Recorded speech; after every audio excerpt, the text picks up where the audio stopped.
Shalom sahabat STNJ yang terkasih. Jumpa lagi dengan STNJ hari ini, Rabu 21 Februari 2024. Bersama saya Lutgardi Shirley Sanjaya dari Paroki Santo Yohanes Rasul Kutoarjo. Bacaan hari ini diambil dari Injil Yunus bab 3 ayat 1 sampai dengan 10. Saya tertarik dengan ayat 5 yang berbunyi, orang Niniwe percaya kepada Allah. Lalu mereka mengumumkan puasa, dan mereka, baik orang dewasa maupun anak-anak, mengenakan kain kabung. Pada ayat sebelumnya kita tahu bahwa Allah mengutus Yunus ke kota Niniwe untuk menyerukan pertobatan di sana, karena orang-orang di sana sangat jahat perbuatannya, sehingga membuat Allah menjadi murka. Tapi Yunus malah melarikan diri dari tugas yang telah diberikan Allah, sampai ia mengalami berbagai macam peristiwa yang pada akhirnya membuat ia bertobat dan mau mengikuti apa yang difirmankan Allah kepadanya. Karena menurut pikiran Yunus, pada awalnya orang-orang di Niniwe tidak mungkin bertobat, dan ia merasa tidak mungkin bisa mewartakan apa yang menjadi kehendak Allah. Tapi ternyata ketika Yunus mengatakan bahwa Allah akan mendatangkan hukuman bagi penduduk di sana atas kejahatan yang telah mereka perbuat, dan akhirnya orang-orang Niniwe percaya kepada Tuhan dan bertobat.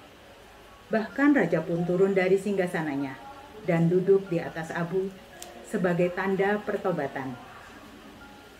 Sahabat STNJ yang terkasih, saya jadi teringat pada suatu pengalaman. Ketika itu saya mempunyai seorang teman yang dalam pandangan saya dalam tanda petik tidak baik. Karena merasa tidak cocok, saya langsung menjauh dengan alasan takut terbawa kebiasaannya.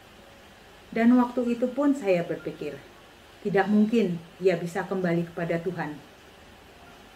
Tapi, walaupun saya tidak berteman baik dengannya, tapi saya selalu mendoakan supaya ada mukjizat untuknya, dan ia berbalik ke jalan yang benar.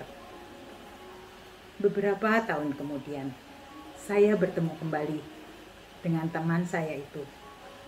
Ternyata sekarang dia sudah berubah. Bahkan ia sudah menjadi aktivis gereja dan hidup dengan baik. Dalam permenungan saya, ternyata waktu itu saya dapat dikatakan bersikap sama seperti Yunus dalam perikop bacaan hari ini, yang membatasi pemikiran dengan nalar dan logika sendiri, kalau orang ini tidak bisa bertobat.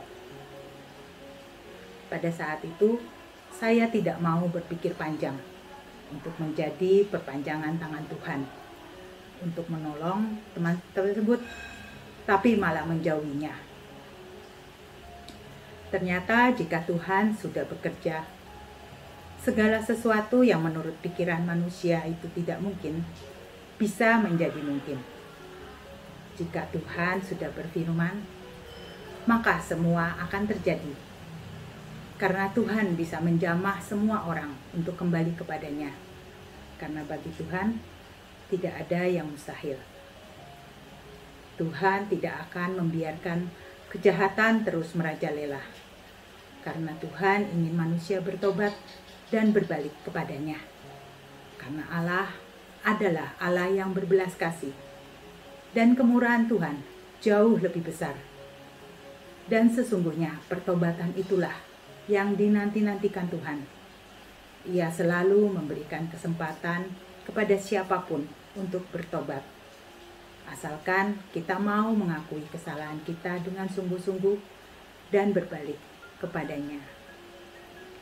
Sahabat STNJ yang terkasih, melalui firman Tuhan hari ini dan pengalaman saya semakin diteguhkan bahwa lewat peristiwa ini saya yakin bahwa Tuhan selalu memberikan kesempatan kepada saya dengan mengutus Roh Kudus-Nya untuk menyertai dan memampukan saya untuk menjalani tugas perutusannya, dan selalu bersyukur jika Tuhan mengutus saya untuk melakukan tugas panggilannya lewat kehidupan saya, baik melalui perbuatan, dukungan doa dalam membantu sesama yang membutuhkan pertolongan.